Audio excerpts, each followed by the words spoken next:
Today we're driving a 2022 Volvo C40 Recharge. So of course this is one of Volvo's first attempts at an EV. They do have the Polestar products, which are part of Volvo, but not necessarily under that Volvo name. We have the Ultimate trim here today, which is the highest trim. MSRP is well above $50,000 US, but this one listed at First International Auto Group out of Merrimack, New Hampshire is priced at $21,000, and of course it has about 76,000 miles on it. Before we get out on the road, let's go check out the exterior and the back seats. So when looking at these C40 Recharges, as you can tell, they're quite small. They have a very slopey size roof, which, when you get inside and you sit in that front passenger seat, you're really just kind of cramped, to be honest with you. But we do have some nice 5-spoke rims here, some plastic cladding that leads along the bottom of the car. And then under here is your only frunk space, which is this tiny spot. My girlfriend was saying that you can barely even fit a grocery bag here, which is kind of sad, but that's really all the space you have up in the front. It's a better view on the back end of the car as we have the sun against us here. We have some Recharge twin badging, which essentially that means this is the C40 Recharge, which is the electric one. Twin as in dual motor, which we do have a dual motor setup here. All-wheel drive, 406 horsepower, 468 pound-feet of torque. Good for a 0 to 60 time of 4.4 seconds. You can hold the trunk button on your key fob to open the trunk. As you can see here, we have a decent amount of room. Not as much as my Mach-E, but we do have a pretty good load floor here, so you can easily get like mulch bags in here, no problem. We do have this privacy cover that's on here right now, and these seats fold down as well. And then as far as charge port, you get 10 to 80% in about 44 minutes. As you can see here, we have CCS, no Tesla NACS on here, but of course you can use an adapter. And then at home, you can charge on a 110 or a 240 with this Volvo C40. Back seats have surprisingly ample room for my legs. However, my head space, I have about a ½ inch of clearance for my head. If I were any taller, I definitely would not want to be sitting back here, as I'd be kind of crouched in these back seats. We do have heated functions for both of these back seats. We have our own vents back here. No tri-zone climate back here, so you can't control your temperatures, but it is nice to have some charging here as well, along with cargo nets, 2 cup holders, and also easier to get out and show you, but we do have some cubby space down here next to the seat and the door card. Before we start our drive today, I do just want to go over the infotainment. So this is our climate menu. We have one for parked and main climate. I will say with the main climate, I did not see any button to activate heat, which I thought was weird. It did automatically come on with auto, but it's just bizarre because there is a full button here for AC, but there's not for heat. It does say climate functionality is limited by range optimizer. As far as driving and dynamics, there are 2 drive modes. There's standard and off-road. There's no sport mode to give you more throttle response and more sensitivity to your steering, but you can make your steering feel more firm. And then there's also a setting for 1-pedal drive. As far as safety assistance, we have lane keep here, road sign information. I have those both off as well. And then there's pilot assist by default, which if you press the arrow on the steering wheel, you can switch between adaptive cruise control and pilot assist. As far as connectivity, there is Google Maps built into this car, but you do have Apple CarPlay as well. You also have different various controls on here, which we won't go over all of them. There is, of course, daytime running lights and welcome lights that you can turn on and off. And then for sound, you can change, your surround sound, different various settings here, and there's also a reset button. And of course, for seat optimization, you have all, you have driver, rear, so you can change some various sound settings. There's a lot of customizability inside these menus, but there's just not a lot of buttons here. There's not a lot of physical buttons. We do have physical buttons for our steering wheel, which we have, all our light controls on the left. On the right, of course, is our windshield wiper. Down here, if I want to show you the gauge cluster, I actually have to put it into drive to start the car, which is so bizarre.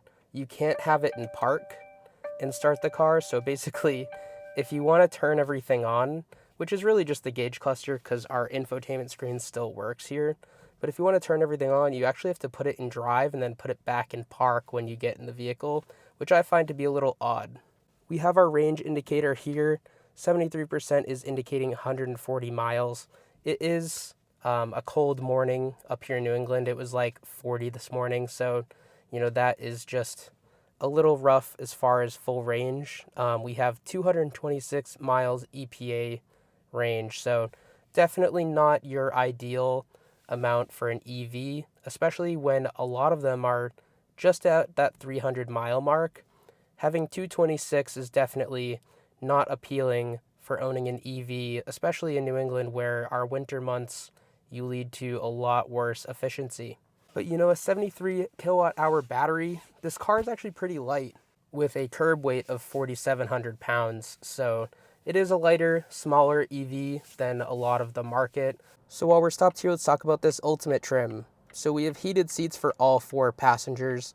We have a heated steering wheel, which I was having it on the top setting, which is number 3. There's 3 stages for the heat settings on this steering wheel. And it was like burning my hands, especially on the lower contact points, like up here when I was turning, just because I wasn't holding this area much. It was actually really hot. And then, of course, we have adaptive cruise control, Harman Kardon speakers. The seats themselves are not the most comfy. I feel like they could be a little more plush, but there is plenty of electronic settings to adjust. The inserts themselves in the middle are a suede, and then on the sides it has a vegan leather. So it's an interesting seat setup. They're not my favorite. Personally, I feel like my Mach-E has a lot more plush seats. And overall, the refinement in this car, it's not that great. As you can tell, as we're getting up to highway speeds merging here, it's pretty loud. The sound editing is just not there for a car that's well over $50,000. I mean, brand new, this one was probably like 63. So when you think about it, you do get all this power, 0 to 60 in 4.4 seconds. Of course, this is an EV, so you're saving some money on gas, but it's like, for this type of money, I want this interior to be dead quiet, and it's just not. We do have blind spot monitoring in our mirrors, which I appreciate, especially because there's quite a bit of blind spots in this car. Our C-pillar takes up a lot of space, and our rear window is absolutely tiny. You can't see anything back there. Frankly, I'm very surprised they didn't go with the digital mirror where you have basically a camera back there, because this is just unacceptable, especially with that middle seat right there. You can't see anything back there. Overall, the ergonomics in this car, besides the seating position and this lovely leather-wrapped steering wheel, it's just not for me. I feel like the dash sits very high. You don't have tons of legroom too, because the window controls kind of cut into your legroom on this side. And on this side, we have our infotainment stack that takes up some space here. So you just really don't have a lot of room in an EV that, there's no firewall. It doesn't have to be this large dashboard. They could have definitely cut back and given some more room to the driver here. I haven't tried one pedal drive because personally I just don't use it much, even though I drive a lot of electric cars. I do wish this one had a sport mode because I feel like the throttle could be a little more responsive, especially coming from a stop. I feel like that initial 20 or 30% throttle could just give you a little more speed. I feel like I'm doing a lot more input than I am actually going forward.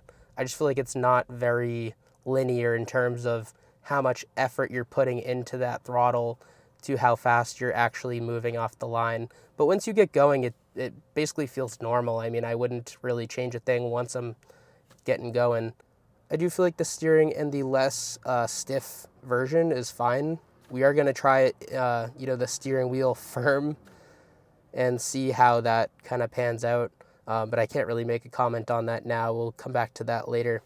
So there's no artificial sound with this EV, as we've kind of moved into the electric market, you do see a lot of artificial sounds in cars such as, the Mach-E or the Lightning or the Dodge Charger Daytona, or even some of the other ones such as the Porsche products. And my thought on it is you don't necessarily need a sound. There are very few people who enjoy that. I do think it's cool when you have a car like the Ioniq 5N with the simulated gears and the Elantra N noise in the interior. I think that's pretty cool. But when you get into like the Dodge Charger one and you realize that you're making noise on the exterior of the car, that's just weird. Let's go over some bumps here and see how this performs. Handles the harsher bumps with ease. Even though this car has a short wheelbase, it actually does a good job at absorbing bumps pretty easily. The suspension setup is definitely nice and soft and rides how an electric crossover should ride, unlike my Mach-E. Gosh, this thing just has a lot of low-end power. 0 to 60 in 4.4 seconds, I believe it. This car is just so stupidly quick and makes absolutely no noise doing so. So I feel like you could actually have some fun on back roads with this thing, especially since the steering is quite good too. These tires are quite loud, but they hook up really well. And honestly, this is actually a pretty fun product. I think the one thing that Volvo could do is kind of go in the same direction the Hyundai team did with the Ioniq 5N. Do simulated gears in here, give me some paddle shifters, and this could be a really fun car. Screw range at that point, because this thing already has a 226 mile range. That's nothing. So you're not really competing with any cars that have, good range. So it's why not just have some fun with this thing? And I think that's what they're missing. So although I don't think the 2022 Volvo C40 Recharge was a good product new with, a high price point and of course not a lot of space in here, I do think at a First International Auto Group listing price of just above $21,000, this is a steal. With heated seats, heated steering wheel, Apple CarPlay, good ride quality, not lots of sound deadening, but there are mostly nice materials in here. It's a very compelling product. It charges pretty quick. It's capable of charging up to 200 kilowatts an hour. Of course, good luck finding a fast charger that does that, but most of them, even around here, do 150, so that is definitely possible. With all that in mind, I do think a $21,000 price point, buying one of these used is definitely the move, and if you're in the market for one, First has this one still available, so definitely jump on it while you can. Thank you all again for watching. I do appreciate all the likes and when you subscribe too, but I also appreciate comments, even if you want to leave something saying I'm wrong about what I said in a video that I made 3 years ago. So do all that. I appreciate it. Thank you again for watching, and I'll see you all next time. Bye-bye.